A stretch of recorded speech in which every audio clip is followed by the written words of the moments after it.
В этом видео мы будем с вами делать разные ушки на веточке.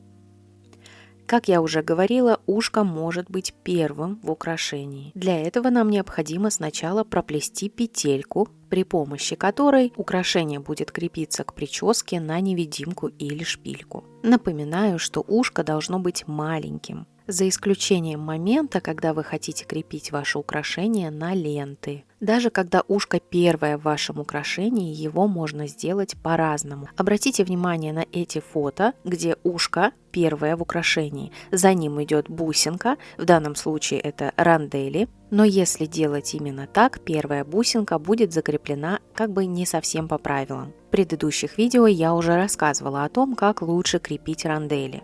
Так вот, если сделать ушко первым, как показано на этом фото, рандель будет закреплена как вытянутая бусинка.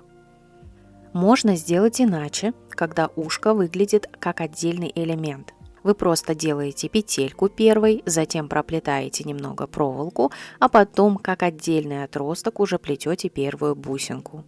Также можно использовать и третий способ, когда петелька у вас в начале украшения. Сначала вы проплетаете бусинку, а затем делаете скрытое ушко. Оно расположено за бусиной и может быть чуть выше, на уровне или чуть ниже самой бусинки. После того, как ушко сплетено, вы поворачиваете его на ребро, тем самым оно становится незаметным, скрытым, что и показано на этих фото. Таким образом, с лицевой стороны вашего украшения начальное ушко совсем не видно. Слегка заметно только завершающее ушко, которое при этом повернуто на ребро.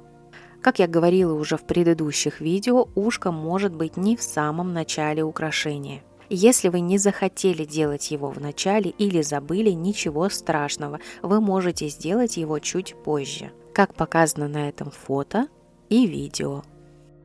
Мы делаем небольшое ушко не в начале украшения и при этом можем его не поворачивать на ребро, то есть оно может выглядеть как отдельный элемент украшения. Если вы делаете маленькую веточку или очень легкую веточку, вам будет достаточно сделать всего одно ушко, которое завершает украшение. Именно завершающее, потому что просто технически так удобнее. И в этом видео вы можете увидеть, как сделать завершающее ушко. Некоторые мастера делают его по-другому, но я показываю вам свой способ. От последней бусины в нашем украшении мы проплетаем проволочку, как это показано на видео.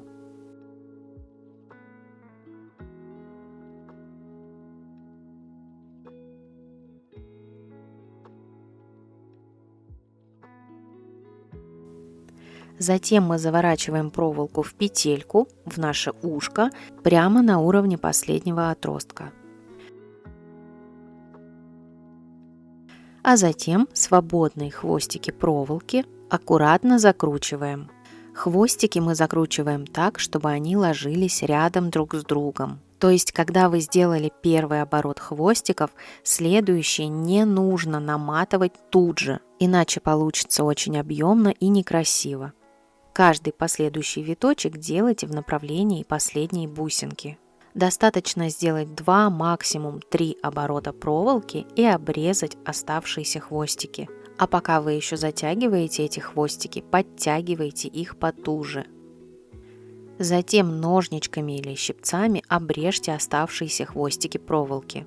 Но просто так оставлять их нельзя, ведь они острые и будут цепляться за волосы, поэтому нам необходимо их прижать и сгладить плоскогубцами.